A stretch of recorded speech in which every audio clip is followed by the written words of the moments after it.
Hi, I'm MG Govia, Education and Outreach Liaison at OKIE811 and host of the OKIE811 podcast.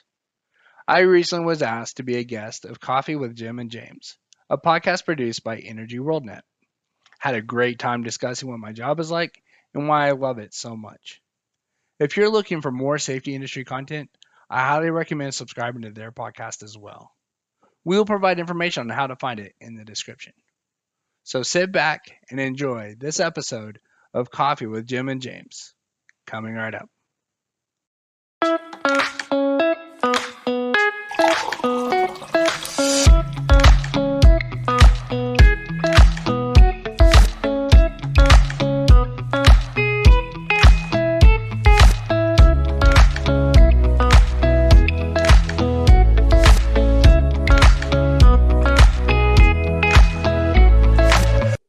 Good morning, ladies and gentlemen. This week's episode of Coffee with Jim and James is riveting. James, okay, last night when I think of the initials MG, two things come to mind, okay? First one, I don't know if you know this, but when I had an MG Midget convertible, red, traveling through the backwoods of France, my hair flowing under my beret, my scarf whistling in the wind, listening to Jimmy Buffett, French wine and cheeses. Or the other thing that comes to mind is damage prevention, industry advocates, safety. So which path should we take today, James? What are you thinking? I say we go the OKIE811 path. I like it. With our guest, MG Govia. Is it Govia? Govia? I should have asked that in the pre-show. We said it right the very first try. Govia. Man, I almost went with it like I was a pro, but I'm not. Yeah. Thanks for joining us, brother. How are you? Man, I'm thinking of France now and wine and cheese, but I'm doing good. I'm excited to be a part of this. I appreciate the invite. Like you said, to talk a little bit about damage prevention and what's going out there with excavation safety and what we do, and we'll go from there. MG, you may get lost on this story I'm about to tell, but hang with me. It's worth it. But Jim, you wearing that scarf made me think of World Gas. You remember that a few years back? And we had these cool towels, and Jim knew it would be, an international event. It was a big show in Washington, D.C. And so Jim took a couple of our cool towels that were branded. He sewed them together on his own in the hotel and made himself a big scarf. And we had a small footprint at this show. You have to understand these booths were bigger than my house and bigger than any conferences that I've been. Some of the booths of big dogs like Chenier and Exxon and all kinds of big names. And so here was us in our little 400 square foot booth. Yep. And but because of innovative ideas like the scarf, and it was World Cup time. Yes. Nice. Jim would work that booth and pull people in with that scarf, and he'd walk up and throw it back. Just like that. Man, it made for a good time. So good call back there, Jim. But luckily that is not what we're talking about. We're here with MG, and MG and myself just met a little bit earlier, actually in the pre-show. But when you stepped away earlier, Jim and I were talking, and we were like, man, we just need to have MG on and chat for, maybe every other week or, once a month. I think it would be good for everybody. And we don't have to talk about anything. We talk about our dogs, talk about whatever. Hey, I'm down. I enjoy talking with both of you. We get, like you said, I'll talk soccer. I'll talk dogs. There's so much that we can do. France. There you go. I'm ready to go. Let's go. Let's kick it off. Let's enlighten our viewers and listeners a little bit. So let's bring everybody into OKIE811. Can you give us a little update as to what the mission is, what the vision, what you guys are doing? And it is pretty interesting. So I know people are going to be fascinated by it. Yeah, I love being a part of OKIE811. We're Oklahoma's one call center. Every state all has 811. Call it before you dig. And Oklahoma is no different. So within OKIE811, I've been with the company 8 years. I started out as a contact center representative, taking those phone calls, trying to help the excavators get lines located. And then through opportunities and advancement, I'm now the education and outreach liaison. What that means is I get to do this. I get to talk with anybody who'll listen about the importance of damage prevention, safe excavation, and from the law standpoint, as well as best practices. I'm just trying to make sure that everybody's on the same page and trying to save lives. And that's our big mission, is just to get out there in front of them. Just a quick another question. Do you mostly go within the state of Oklahoma? Do you sometimes venture outside of that? Do you have counterparts that you interact with? Oh, great question. Most of our work is done in Oklahoma. Our law establishes OKIE811 as Oklahoma's one call center. And so there's a lot of state specific outreach that we'll be doing when we go do conferences or we do trainings with excavation crews and stuff.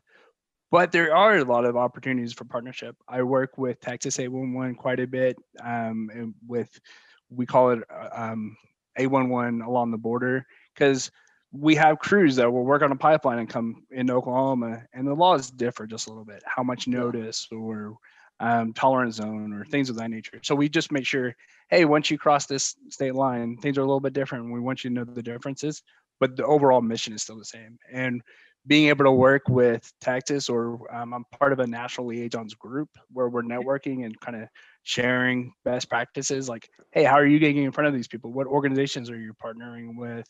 That has been tremendous over the last 2 years. I've met a liaison in 30 states so far. And so just kind of seeing how New York is doing it or Pennsylvania is doing it versus Oklahoma and Texas. So it's been a fun journey in this career. That's cool. We've got a lot of friends. Shout out to our Texas 811 folks.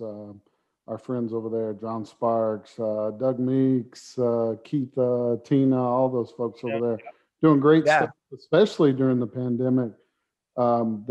They've shined. I think they were ready with their town halls and kind of changing that into webinars. And I think I may have seen you on one of those, MG, here recently, or not or coming up. It already come out.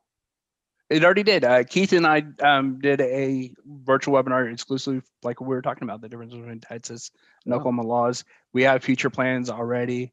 I'm also working with New Mexico as well. I know Oklahoma and New Mexico don't directly border, but we're both small as far as the number of locates and stuff like that compared to Texas. So I get to help them with what their processes are. So it's been fun. The networking is awesome, and being able to share ideas and insights has been great. Yeah, they're a good group. So that leads in kind of perfectly too, as we talk about, kind of that transition to virtual, during this pandemic, and as we kind of make our way through the best we can. I guess, OKIE811 was a little bit ahead of the curve and doing some things that, even Jim and I during this, we had to find a way, to really connect with people and stuff. So we created this, but you guys were actually ahead of the curve and doing some stuff. Do you want to talk a little bit about that, and then what the future holds also, in that realm? Yeah, I have to give props to our leadership at OKIE811. Our leadership had given me an opportunity from day one. A lot of green lights when it would have been easy to say no. They were like, maybe we shouldn't do a webinar every other week and try to get excavators to pay attention to this. And then my director, her husband, on the side does a podcast which involves like 80s and 90s cartoons and comic books. And she comes to me and she goes, hey, this is something that is popular. Like, people listen to podcasts. And I'm like, yeah, but they listen about like life, like advice. And I don't need a life coach. I'm over here just Ramsey all day. I mean, I'm not right. Yeah. Right. Exactly. Like, I listen to podcasts for financial or life coaching, but do I really want to try to do a podcast regarding safe excavation? And she's like, try it. So we pulled up a microphone and did all the work. And then I just threw out some feelers, and next thing I knew, we had like 8 episodes just back to back. And I'm like, okay, this is going to work. No And doubt. then the greatest thing about the podcast is, surely y'all have seen it as well, is once they're out there, they're out there. Yeah. And months later, you'll Yep. go, oh man, like 20 people listened to this in January, and we recorded Yeah. it back in July. Like, And you it's can just really cool bring to it see that. back up, on social. You can just bring it back up to the top, and you've got new content for a bunch of new viewers. Exactly. It really is fantastic. Yeah, so the podcast is one thing that we were doing a little bit ahead of the pandemic, and then our webinars. And then when the pandemic really set in and we all got sent home, and I wasn't able to go and talk in front of these excavators anymore, construction crews, that's when we just looked at what else can we do? Like, how can we take this further? So instead of trying to reboot, we just put gas on what we were already doing. And we took our podcast to the next level. We've done more promotion with it. We have more guests lined up for this year.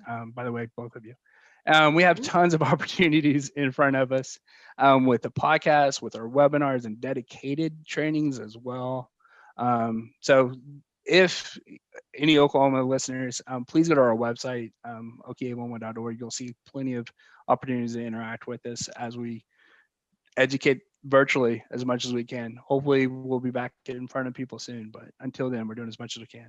Well, let me ask you a quick question in regards to that. So I'm getting the feel that even coming out of this pandemic soon, hopefully, this form, podcast and such, will probably remain a thread throughout what you're doing. So you'll do the virtual as well as the in-person. Absolutely. Okay. Yeah, absolutely. We've had too much success to run away from it now. It's where I understand, if once the podcasts are out there, like I said, people are catching it 6 months later. So there's no harm in throwing it out there and then just having that available later. I look forward to seeing 50 to 100 people in one conference and talking to them. Yep. But until then, hey, when I see 5, 10 people hitting a podcast in a day, we're getting there. And so I'm never going to just drop it completely. Yep. I like that. Let me, you struck a nerve just with your passion, and a good nerve in me. And I'll tell you a story. James has been a lot of things to me, including a mentor. And mentorship is a really important thing because it helps people grow, and you try to do things a little bit differently. And the thing that James has always, talked to me about consistently is the whys, why we do this, the whys in our life. And so I want more on a serious or somewhat serious note. What are the whys in your life? Why do you do what you do? Why have you been there for 8 years and have this intense, drive in you, and it just pours out of yourself? Go ahead. Yeah. Share with us. Yeah. If you would have been talking to me 10 years ago and said, hey, MG, I got the dream job for you. You're going to go around and talk about digging and it's going to be fun, I would have just laughed because, hey, I don't even own a shovel. Like right now, I do not have a shovel. Like it's just not part of me. My first name is Manuel. I'm not known for manual labor. That's just not me, right? And so I had a couple of things just kind of fall into place. And this is going to sound like the most weird coincidence, but I played kickball in a kickball league. And one of the teammates I had, she was working for OKIE811. And I was like, hey, I'm in transition. I'm looking for something new to do. And she's like, dude, come work here. And I was like, that's nonprofit. That's nonprofit money. I don't know about that. And I went and interviewed and just out of total curiosity and had some questions answered. And I was like, okay, I can see development here. I can see growth here. And next thing I know, I'm working and opportunity after opportunity raised. And it was just more of just experience, life skills. Hey, I know how to talk pretty well. I've done stand-up comedy. I've done this opportunity here and there. I had opportunity with social media and being able to work on the computer and stuff. So I was like, maybe this is the right fit for me. And it was all just kind of chasing like a title at first.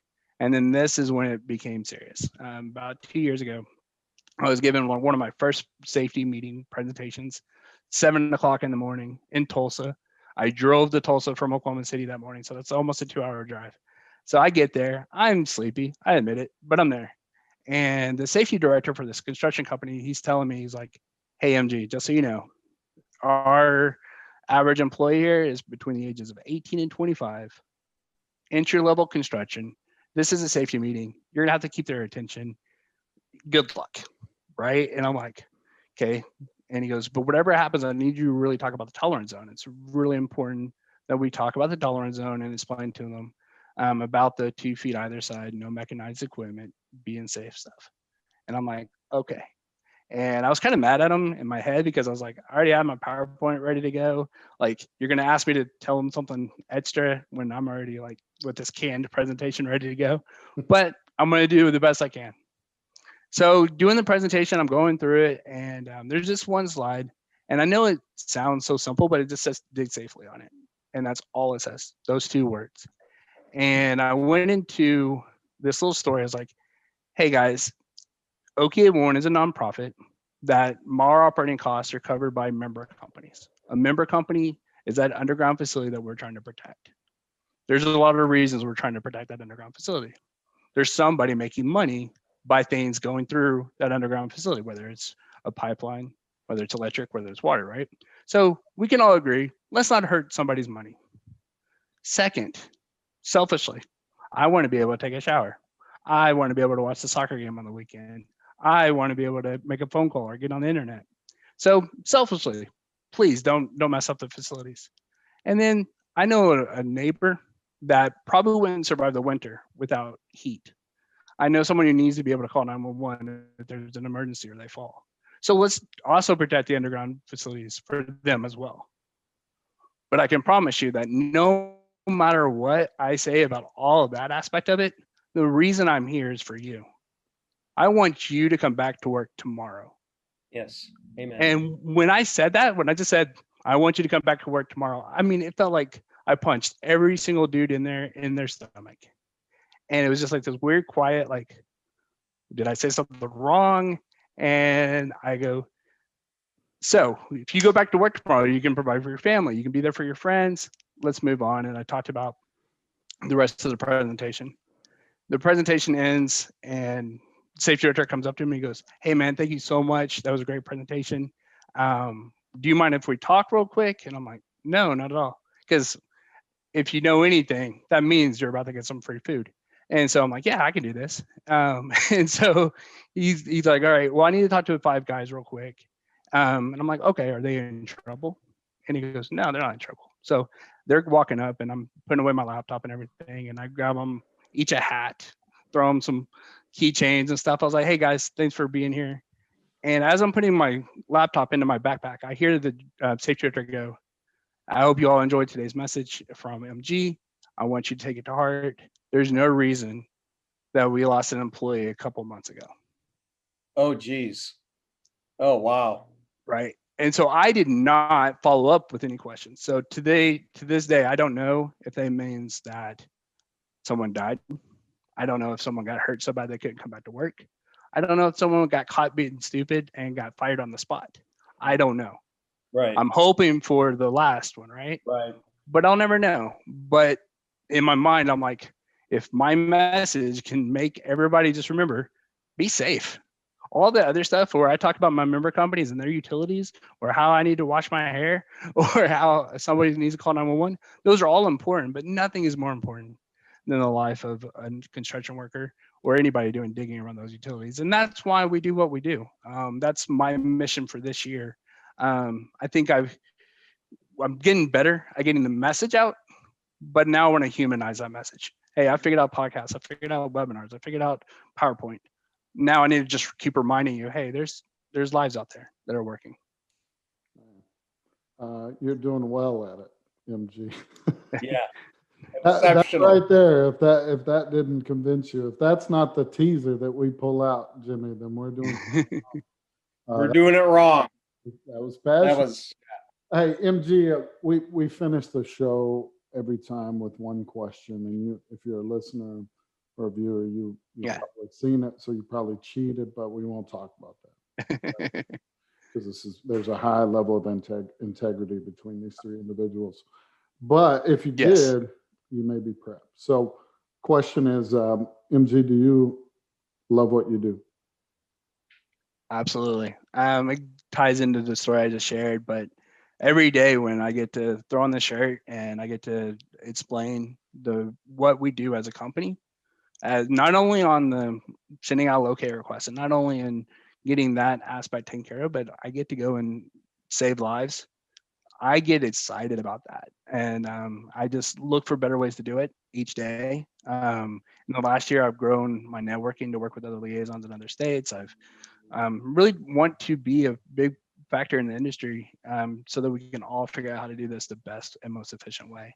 And it just, like I said, 10 years ago, I wouldn't have thought of this, but now I can't imagine not doing it. Well, it shows. I have to tell you, it just pours out of you the passion that you have for it. We cannot thank you enough for joining us today. It's been an absolute fun event, pleasure. We learned a few things. And I tell you what, if we've touched one person out in the industry to think twice before they do something, it's a tremendous success. So, Absolutely. Again, on behalf of James and I, we thank you greatly for joining us today. We encourage all of our viewers and listeners to go to the OKIE811.org website and explore it, see what's there, see some of the webinars, or listen to some of the podcasts. See, James, I'm getting it. There you go. Connect with MG on social media, hit that connect button, follow them, all those type of good things. Yeah. So anything else before we sign off, MG? You good, or any final words? Only thing I would throw out there is if anybody else wants to connect with me, maybe you're not in Oklahoma, maybe you're just looking for other ways to help your damage prevention, whether you're a contractor or another one call center, my email is easy. I'm not going to make you struggle on my last name. So we just made it easy. education@OKIE811.org. Shoot me an email. I'll be happy to reach out to you and connect with you because we're all in this together. We want to save as many lives as we can. Now that's commitment, throwing your email out there like that. That's awesome. Huh? I won't do that. Well, brace your inbox, MG. Yeah. Brace your inbox. I'm looking forward to it. Hey, it really was a blast sharing with you. I feel like, we would be doing the industry a disservice if we didn't connect more often.